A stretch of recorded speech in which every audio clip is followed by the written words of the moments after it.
a todos y a todas. Vamos a intentar explicar brevemente la parte práctica de las oposiciones para el cuerpo de maestros y maestras de la Comunidad Autónoma de Canarias en este año 2022. Lo haremos de la mano de la Academia de Enseñanza Libre y a petición del STEC. Como ven, las oposiciones de 2022 van a estar regidas por la orden del 2 de marzo de 2022, por la que se convoca procedimiento selectivo para el ingreso en el cuerpo de maestros en el ámbito de la Comunidad Autónoma de Canarias, correspondiente a la oferta de empleo público de 2021, y se aprueban las correspondientes bases. Esa es la orden que deben, por supuesto, conocer y manejar para todo este procedimiento.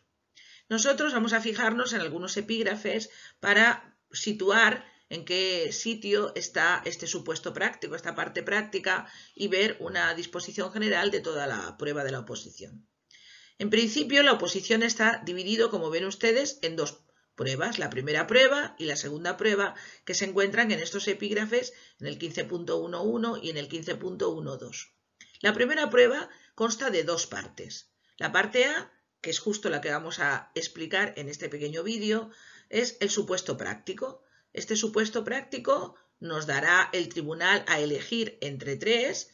Pueden encontrar cómo está dispuesto el supuesto práctico en el anexo 4 de la orden, y además es una parte muy importante de esta primera prueba, puesto que vale el 60% de la calificación.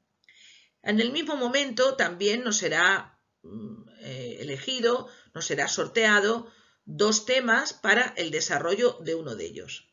El desarrollo de este tema también pueden consultarlo en el anexo 2 de la orden y vale el 40% de la calificación.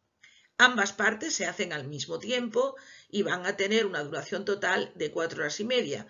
Como ya veremos un poquito más adelante, la gestión del tiempo va a ser muy importante, puesto que ambas partes de la prueba se realizan al unísono y somos nosotros los que elegiremos si comenzaremos esta primera prueba por el supuesto práctico o por el desarrollo del tema. La sugerencia que les hacemos desde la Academia de Enseñanza Libre es que, bueno, pues si el tema que nos ha salido de uno de los dos es uno de nuestros temas estrella, unos temas que me sé muy bien, pues que comiencen por esa parte, una parte que voy a tener éxito porque el tema me ha salido uno de los que me conozco muy bien.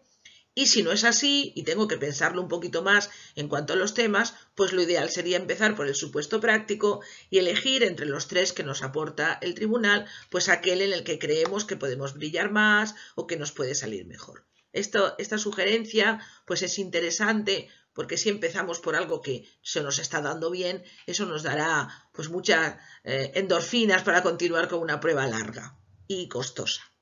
Quiero también hacer hincapié en una nota que les he puesto aquí al final, en el sentido de la necesidad de tener un equilibrio entre estas dos partes. Se deben obtener 5 o más puntos como resultado de la suma de las calificaciones de las partes A y B una vez obtenida la ponderación. Esto lo que quiere decir es que no nos sirve un supuesto práctico en el que nos pongan un 10 y una parte del desarrollo del tema en el que nos pongan un 0, sino que tenemos al menos que sacar, por leer lo que pone al final de la nota, como poco ha de sacarse un 2,5 sobre 10 en el tema y en el supuesto. Porque si en una de las partes, ya sea en el supuesto o ya sea en el tema, obtenemos menos de 2,5, pues entonces no nos harán la media independientemente de la nota obtenida en la otra parte de la prueba. Bueno, además de esta primera prueba que es eliminatoria, tiene carácter eliminatorio, pues todos los que tengan éxito, que así les deseo a todos, pues pasarán a una segunda prueba. Esta primera prueba es para todo el mundo y en la segunda prueba se nos llamará de manera individual, no será de manera colectiva. Esta segunda prueba, como les digo que es individual, también consta de dos partes. En principio tendremos 45 minutos para prepararnos con todo el material que podamos llevar y todo el material que tenemos ya preparado para hacerlo, y después tendremos también 45 minutos que se dividen en dos partes. La parte A, que llamaremos defensa de la programación didáctica y que pueden ver en el anexo 5 cuáles son las partes que debe constar esta programación didáctica. tendremos pues unos 15 minutos. En esos 15 minutos pues de lo que se trata es simplemente de defender, de exponer aquellos aspectos más relevantes de la programación didáctica. Y además podremos tener en nuestro poder, en ese momento de la defensa, pues una de las copias que hemos entregado previamente, que se nos han mandado entregar al tribunal cuando ya hemos aprobado la primera prueba. Además, después de esos 15 minutos donde hacemos esa defensa de esos aspectos relevantes de la programación didáctica, pues como ya sabemos cuál va a ser la situación de aprendizaje o unidad de programación que vamos a exponer, pues pasaremos a exponer esta situación de aprendizaje pormenorizada, ya tendremos 30 minutos. También podemos ver en el anexo 6 de esta misma orden, pues aquellos aspectos que son prescriptivos para la defensa de esta exposición oral de la unidad didáctica, de la situación de aprendizaje, de la unidad de programación. Es decir, que la duración total de la prueba será de 1 hora y media, estos 45 minutos de preparación previa con todo nuestro material, estos 15 minutos para la defensa de la programación didáctica, en el cual podemos tener una de las copias que hemos entregado al tribunal en nuestro poder para hacer aspectos relevantes de la programación didáctica, y luego con todo el material que hayamos hecho y habíamos llevado, pues tendremos 30 minutos para la exposición. Es verdad que tenemos que tener en cuenta que para esta exposición tendremos, bueno, pues todo el material que hayamos llevado, pero como guión solo podremos tener un folio. Los aspectos fundamentales, para no olvidarnos ninguno a la hora de exponer, pues deben estar en un folio solamente. Bien, es importante, por eso lo hemos puesto en esta nota, que la programación didáctica debe incluir o incluirá su posible adaptación a un modelo de enseñanza y aprendizaje no presencial.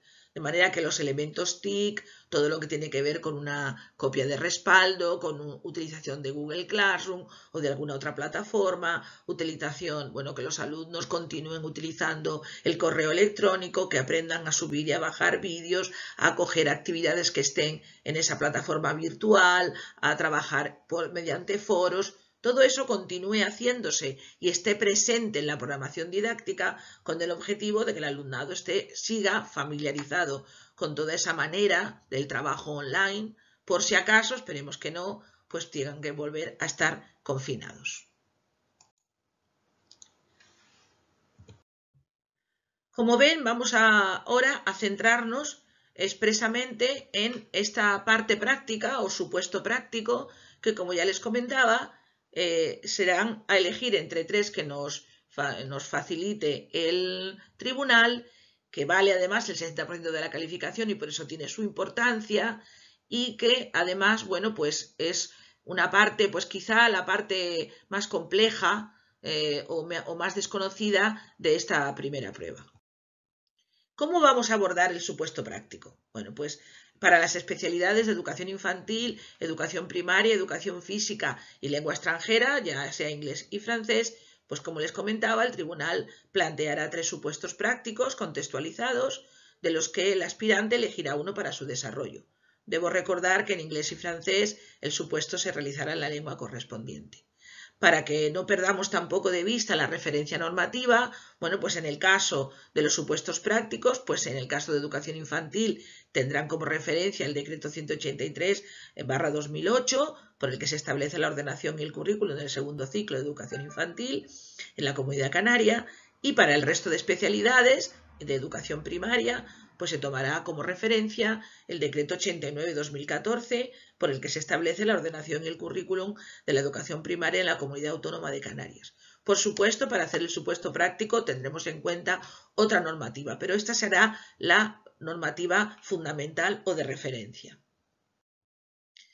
Desde la Academia de Enseñanza Libre les hacemos una sugerencia de índice. Bueno, hemos elaborado este índice, como en años anteriores, pues teniendo en cuenta los aspectos a valorar en el anexo 4 sobre orientaciones para la elaboración del supuesto práctico. De manera que este índice está totalmente en relación con la normativa y la convocatoria que acaba de salir. En un primer momento, el análisis del supuesto práctico, bueno, pues consiste en 2 partes, ¿no? La primera parte será lo que es un análisis del supuesto, es decir, un breve contexto de la organización del centro y del aula de acuerdo a los datos del supuesto. Bueno, pues yo creo que lo que hay que hacer en este análisis, que puede hacerse incluso subrayando aquellos aspectos relevantes que nos dan en el contexto que nos han dado, en el supuesto que nos ha dado el tribunal. Bueno, pues sí que hacer un breve resumen de lo que el supuesto nos da. Si, por ejemplo, en ese supuesto no nos han puesto un aula, pues poner un aula, que yo tengo que decir, tengo que partir del hecho que ese es en el aula en que voy a trabajar, o tener en cuenta cómo es el aula que el supuesto nos da. Bueno, si el supuesto no nos diera ningún proyecto a trabajar, pues a lo mejor teniendo en cuenta lo que nos pide, pudiera ser interesante pues añadir algún proyecto que se esté trabajando en el centro, etcétera, ¿no? Yo aquí, bueno, pues como sugerencia les digo que si el supuesto no les dan un aula, pues ustedes imaginen el aula que han hecho para su programación didáctica, para que tenemos poco tiempo para el supuesto, para que no tengan que estar pensando. Es decir, que todo lo que yo he hecho para hacer la programación didáctica me puede venir muy bien para hacer este contexto. Deben tener cuidado al hacer el análisis de este supuesto para que todo aquello que añadan, que yo creo que debe de ser lo mínimo, ¿no? Aquellos aspectos que nos puedan venir bien para que el supuesto vaya estupendamente y podamos hacer un supuesto magnífico, pero no añadir tantas cosas que desvirtuemos lo que el tribunal nos da. Y sería interesante siempre que vayamos a añadir algo, pues poner frases como parto del hecho que mi aula es, voy a suponer que en este centro trabajamos este proyecto que viene muy bien. Bueno, las razones por las que hacemos algún pequeño añadido y por qué ponemos ese añadido. Pero ya les digo que fundamentalmente es un breve contexto de la organización del centro del aula para nosotros ponernos a trabajar, a hacer nuestra intervención didáctica. Este análisis del supuesto es importante para que en nuestra cabeza, bueno, pues ya tengamos decidido de qué forma vamos a trabajar. A partir de ahora, con los datos del supuesto y aquellos poquitos que hayamos podido añadir, pues pasamos a desarrollar mi intervención didáctica. Esta intervención didáctica, como ven ustedes, pues tiene una serie de elementos que seguro que les son familiares, puestos que son los elementos de una situación de aprendizaje. Es cierto que en el supuesto, en la parte práctica, se nos dice diseño una intervención didáctica razonada, pero en realidad nosotros vamos a hacer una analogía con esa intervención didáctica razonada con una situación de aprendizaje, con una unidad de programación. Y por eso ven ustedes aquí los elementos de esta intervención didáctica. Bueno, pues el primero, sinopsis y justificación, que también les digo que yo le he puesto el primero porque es el primero que aparece en el modelo que tenemos de situación de aprendizaje, pero pudiera venir al final si no se nos ocurre al principio. Bueno, pues yo empiezo a hacer la fundamentación curricular, la fundamentación metodológica, la secuencia de actividades, incluso la evaluación y pongo al final la sinopsis. Pero bueno, si ustedes, dependiendo si son deductivos o inductivos, pues podrán poner la sinopsis y justificación al principio o al final. El caso es que debe estar, pero no es importante dónde la coloque. El siguiente, bueno, pues es importante, no quiero que se me olvide decir, que en la sinopsis debo explicar lo que voy a hacer con mi grupo y por qué lo hago. Así que de esa manera, pues reflejaría, vamos a decirlo así, lo que van a realizar, poner si tiene título, especificar los productos que voy a trabajar, justificando por qué. Por ejemplo, los alumnos y alumnas van a trabajar una maqueta porque el conocimiento de los materiales ayudados bueno, pues es un breve resumen, breve, pero que se vea claramente qué van a hacer los alumnos y por qué lo van a hacer.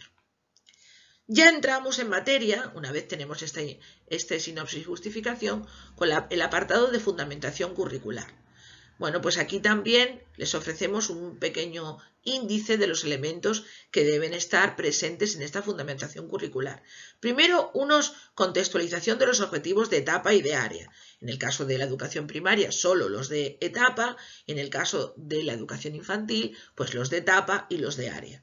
Yo pienso que no se trata de poner todos los objetivos, ni mucho menos, además tenemos poco tiempo, sino de poner aquellos objetivos de etapa o de área a los que mi intervención didáctica va a contribuir de manera más relevante.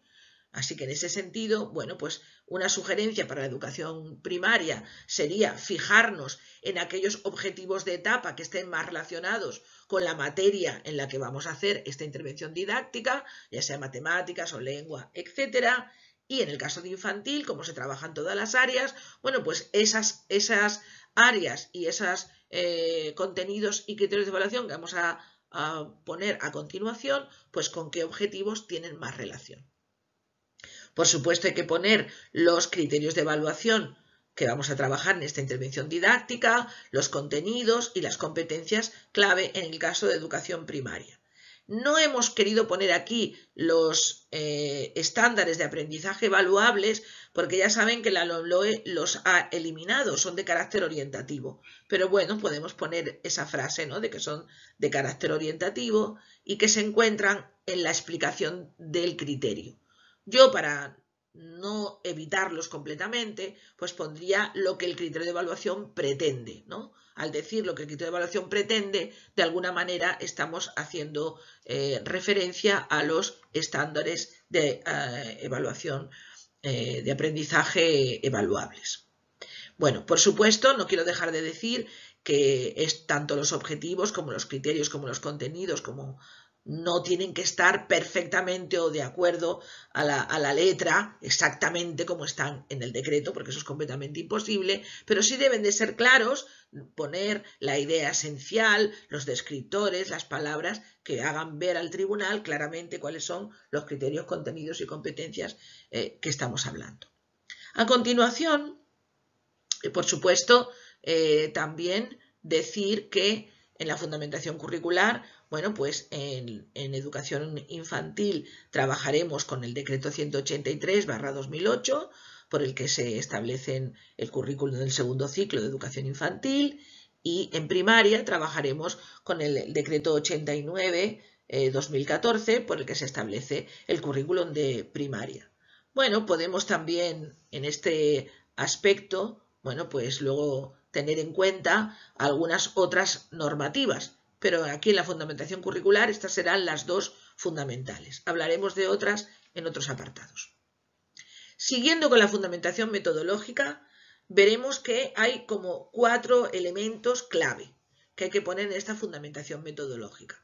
Bueno, pues una manera de introducir esta parte pudiera ser que la metodología en el apartado 6 de la LOMLOE continúa, ahora en vez de metodología le llaman métodos pedagógicos, pero es lo mismo, forman parte del currículum y por lo tanto del desarrollo de esta intervención didáctica pues voy a trabajar y entonces decir cuáles son las metodologías, en este caso yo les sugiero, y también la Academia de Enseñanza Libre, que usen metodologías activas, aprendizaje cooperativo, aprendizaje basado en proyectos, Flip Classroom, destrezas de pensamiento, etcétera, ¿no? Puesto que en el enfoque competencial inclusivo en el que se incardina esta convocatoria, bueno, pues esas son las metodologías que centran sobre todo que el aprendizaje esté centrado en el alumno y no en el profesor.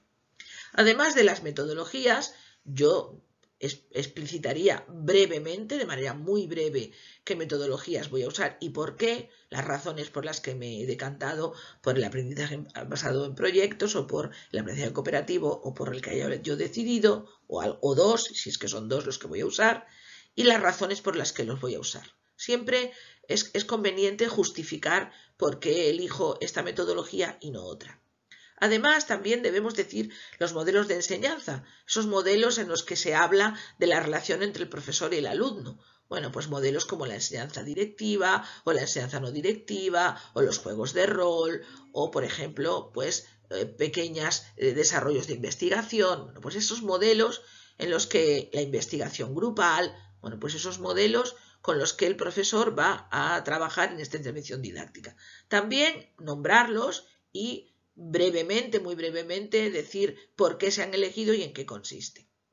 Una parte importante de la fundamentación metodológica es la atención a la diversidad.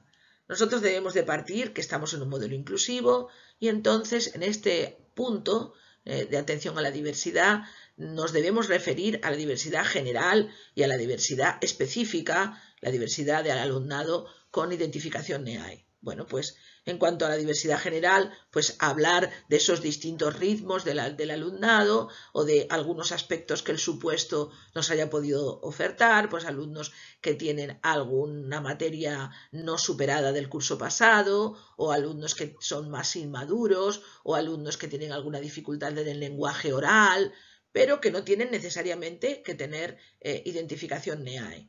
Y hablar, bueno, pues siempre desde la metodología más pues de las actividades, siempre serán un banco de actividades, desde las más sencillas a las más complejas, etcétera, etcétera. Es decir, no dejemos atrás la atención a la diversidad general. Si hay algunos alumnos que tienen alguna materia no superada, pues que habrá un plan de apoyo y refuerzo. Es decir, con carácter general, cómo vamos a utilizar cómo vamos a atender a esa diversidad general a través del aprendizaje cooperativo, en los grupos, siempre estos grupos habrá alumnos que puedan enseñar, otros que necesiten ser enseñados, es decir, eso también puede ser formar parte de la atención a la diversidad.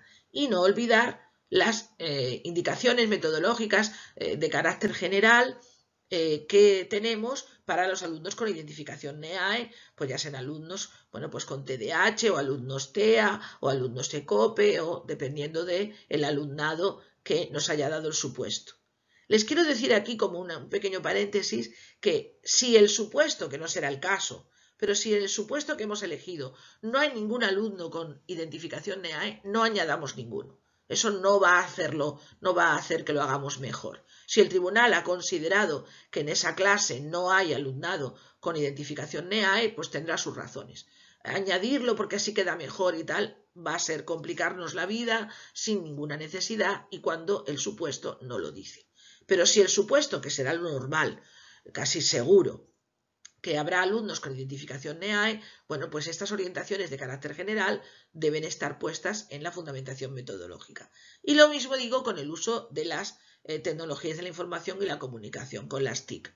Será este un buen momento, un buen sitio donde poner que nuestras actividades, nuestra intervención didáctica, pues va a contar con diversidad de aplicaciones informáticas, con el uso de pizarras digital, con el uso de una plataforma virtual donde el alumnado va a tener pequeñas píldoras formativas en vídeos o donde la familia va a poder ver lo que los alumnos han hecho en clase, que nos va a servir además para que el alumno continúe familiarizado con el uso de estas plataformas y pueda, si en algún momento el alumno tiene que quedarse confinado en casa, pues a continuar con la clase, continuar con el aprendizaje sin que haya ningún obstáculo de por medio. Muy bien, como ven, este es un prólogo largo de la intervención didáctica, donde nosotros nos estamos poniendo las bases para hacer lo que es más importante de esta intervención didáctica, que es la secuencia de actividades. Bueno, desde la Academia de Enseñanza Libre les seguimos sugiriendo que utilicen la secuencia de actividades del diseño instruccional de Merrill, que consiste en actividades de activación, demostración, aplicación e integración. Esta secuencia de actividades es importante que nosotros hagamos una descripción de la actividad pues lo suficientemente precisa para que el tribunal se dé cuenta de qué es lo que voy a trabajar con el alumnado, qué recursos voy a utilizar, cuáles son los contenidos que voy a trabajar con ellos, cuál es la metodología. Si yo he dicho, por ejemplo, que voy a utilizar el aprendizaje cooperativo, pues en las actividades debe haber algún tipo de estrategia de cooperativo. Si digo que voy a usar destrezas de pensamiento, pues debo de aparecer algún referente de destrezas de pensamiento, porque si no perdemos totalmente la coherencia. Con lo cual, bueno, pues siempre que decidamos qué metodología vamos a usar, ya sabemos que debe estar presente en las actividades. Además, también en las actividades se debe describir, bueno, pues si hay un producto o no lo hay para calificar. Normalmente en las actividades de activación o demostración nosotros no calificamos. Eso no quiere decir que no podamos evaluar, pero no calificamos. Después también habrá que decir cuántas sesiones va a durar esa actividad, qué recursos vamos a utilizar y qué agrupamientos y espacios. Es importante que en cada actividad nosotros digamos si es necesario adaptarla o no, dependiendo de si tendremos alumnos con NEAE o si tendremos que hacer algo a propósito del alumnado con diversidad general. Luego, en esas observaciones, al final de la actividad, pues sí podemos poner, bueno, pues esta actividad será adaptado para el alumnado con discapacidad auditiva, en el sentido de que se le dará por escrito. Bueno, ese tipo de como diríamos, adaptaciones metodológicas concretas, puesto que ya en la metodología estuvimos hablando en general cómo van a ser tratados. Pero si alguna actividad necesita alguna adaptación concreta, pues es interesante que se pongan en ese apartado de observaciones en cada actividad, así como si la actividad contribuye a algún proyecto del centro o si la actividad de manera relevante pues contribuye al desarrollo de algún valor que estemos trabajando. Bueno, pues una vez hayamos hecho, ya les digo, esa parte importante de la secuencia de actividades, donde haya actividades al menos de esos 4 tipos, alguna actividad de activación, algunas actividades de demostración, a lo mejor en vez de 1, 2, haber también una actividad de aplicación. En esa actividad de aplicación, pues tiene que quedar claro cuál es el producto que vamos a pedirles a nuestros alumnos, cuál es el producto que nos va a servir de instrumento de evaluación, y cuando digamos que vamos a calificar, pues diremos que calificaremos con la rúbrica asociada al criterio o, en el caso de primaria, con la rúbrica, diría mejor, y en el caso de primaria también con la rúbrica asociada a las competencias clave. Luego, ese es el momento en esa actividad de aplicación donde decimos, donde calificamos, donde explicitamos cuáles son los productos que nuestros alumnos tienen que hacer para que yo sea capaz, con ayuda de esas rúbricas o de alguna rúbrica ad hoc, alguna rúbrica a propósito que yo haya diseñado para algún producto en particular. Por supuesto, además de otras herramientas como la observación sistemática, los checklists, el diario de aprendizaje o el diario de la clase. Tenemos además, cuando terminamos, un apartado de evaluación en el sentido de que nosotros tenemos que explicar, yo creo que de una manera, este enfoque competencial tiene una base muy fuerte en la evaluación. Bueno, pues en la evaluación, en este apartado, no debemos olvidar nombrar cuál es la orden de evaluación, en el caso de infantil, la del 5 de febrero de 2009, en el caso de primaria, la orden del 21 de abril del 2015 y algunos otros aspectos de la evaluación que queramos decir, hablar de la evaluación por el agente, qué características tiene la evaluación, si hay heteroevaluación, coevaluación y autoevaluación que se ha visto a lo largo de las situaciones de aprendizaje. Y algo muy importante es, pues, que de qué manera, y se puede explicar de una manera mejor, cuáles son los productos, los instrumentos de evaluación que vamos a utilizar en esta intervención didáctica y cuáles son las herramientas que vamos a utilizar. Como ya les comenté, pues instrumentos o productos es lo que hacen los alumnos, herramientas son las rúbricas o son las escalas de observación o los checklists, etcétera, que yo voy a usar como docente para poner la calificación. Bueno, ya con esto hemos terminado.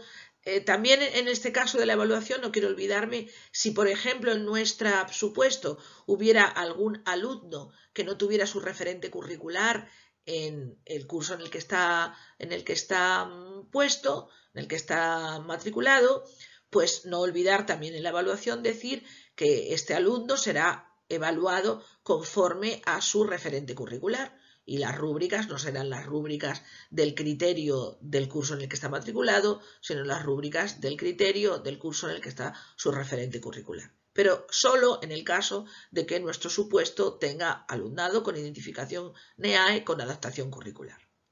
Este párrafo que me he detenido más sería el aspecto del índice más importante, ¿no? Lo que hemos llamado la intervención didáctica. Luego, como todo documento, pues debe haber una conclusión, que yo me centraría en la conclusión en los aspectos relevantes, si me ha parecido que el supuesto, bueno, pues qué pretendía yo conseguir con el supuesto, si creo que lo he logrado, si es relevante para el alumnado, si este supuesto contribuye de manera relevante a algunos aspectos del centro, a la convivencia, a la participación de la familia, a los proyectos que desarrolla el centro, etcétera, etcétera, ¿no? Una conclusión siempre es como una especie de balanza al final de lo que acabamos de hacer. Y por último, la bibliografía y normativa, bueno, pues bibliografía relacionada con el supuesto, sobre todo con algunos autores que pudieran ser trabajar la parte práctica, ¿no? La parte pedagógica de los temas. Yo creo que en los temas tienen ustedes bibliografía suficiente para que puedan ponerlo en el supuesto. Y en cuanto a la normativa, bueno, pues si a lo largo del supuesto hemos ido diciendo alguna normativa, pues la que hayamos dicho en el supuesto no hace falta decirla, y la que no hayamos puesto en el supuesto, como introducción a cada uno de los epígrafes, pues lo pondremos aquí al final. Esta normativa, bueno, pues podemos ver qué normativa hay que utilizar, que está puesto también en la convocatoria, en el apartado de la programación didáctica está puesto qué normativa hay que usar, y si alguna de esa normativa no la hemos usado o no la hemos puesto en el supuesto, y cabe, tiene relevancia, pues la pondremos en este apartado. Bueno, no dejen de perder de vista los aspectos que van a valorar en el supuesto. Por supuesto, el conocimiento de la legislación. Ya les dije que la normativa que deben conocer la van a ir nombrando a lo largo del supuesto, alguna de ellas, para introducir los epígrafes, tanto de la fundamentación curricular como de la fundamentación metodológica, incluso de la evaluación, pero también deberían mirar la normativa que está en la convocatoria para que luego al final en la normativa la completen. Por supuesto, no hay más remedio que conocer cómo se realiza una situación de aprendizaje, puesto que un supuesto no es más que una situación de aprendizaje con un contexto y unos condicionantes que nos da el tribunal. Bueno, está claro que el enfoque con el que debemos trabajar, como les comentaba, es el enfoque favorecedor del desarrollo y exposición de las competencias. Luego, cuando ustedes hagan las actividades, que se vea claramente de qué manera yo voy a hacer que un producto de mis alumnos sea suficiente para no solo poner las notas, el notable o el sobresaliente, sino también para poner el logro competencial. De forma que si yo, por ejemplo, el criterio que estoy trabajando es un criterio oral y que está asociado a una competencia de comunicación lingüística, bueno, pues yo diré que ese producto será calificado con la rúbrica asociada al criterio, pero también con la rúbrica asociada al logro competencial. Ya saben, el llamado documento escalera, y que en realidad es el documento de orientaciones para el logro y adquisición de las competencias clave. Bueno, pues esto es importante, evidentemente. Y también no olvidar el aspecto inclusivo. Así que por eso les hacía yo hincapié en que en cada actividad, al final, en las orientaciones, pues ustedes pongan en las observaciones de qué manera van a atender a esa diversidad. Por supuesto, rigor y coherencia. Si yo voy a trabajar cooperativo, debe aparecer algunas estrategias de cooperativo. Si voy a usar un modelo de investigación grupal, los alumnos tienen que trabajar en grupo. Ese tipo de cosas, ¿no? Ya les comento, la atención a la diversidad es un enfoque inclusivo. Y luego, bueno, pues por supuesto, hemos de correr mucho, tenemos poco tiempo, es verdad, pero si mi letra es muy buena, estupendo. Si no cometo faltas de ortografía, estupendo. Pero si mi letra no es tan buena y algunas veces pues olvido poner acentos, etcétera, pues a veces vale la pena ir un poco más despacio y que la limpieza y la claridad, porque el supuesto, igual que el tema, lo tienen que leer otros. Bien, no quería dejar de decir que en esta primera prueba de 4 horas y media, donde hay que desarrollar el tema y realizar el supuesto práctico, es muy importante la gestión del tiempo. De forma que empiecen ustedes por donde empiecen, ya sea por el tema o ya sea por el supuesto, cuando lleven 2 horas lo dejan y cogen la otra parte. Porque si se dejan mucho tiempo en el supuesto, luego ese poquito tiempo no van a ser capaces de hacer el tema, y al contrario igual. Así que yo diría que a las 2 horas paro, cojo la otra parte que no he hecho y me dejo esa media horita pues para terminar cada una de las partes, porque ya les digo que una parte muy bien desarrollada no nos sirve para contextuar o para compensar la otra si no hemos alcanzado al menos 2,5. Y si estamos mucho tiempo con el supuesto o mucho tiempo con el tema y no hacemos una buena gestión del tiempo, pues eso puede ir en nuestra contra.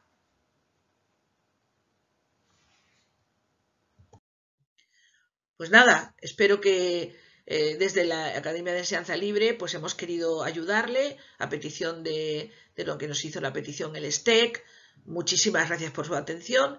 Desde luego, las dudas que quieran tener, pues ahí tienen nuestros datos de contacto y estaremos pues muy gustosos de ayudarles en lo que podamos y espero que esta breve información sobre la realización de la prueba práctica pues sea de utilidad. Bueno, muchísimas gracias de nuevo.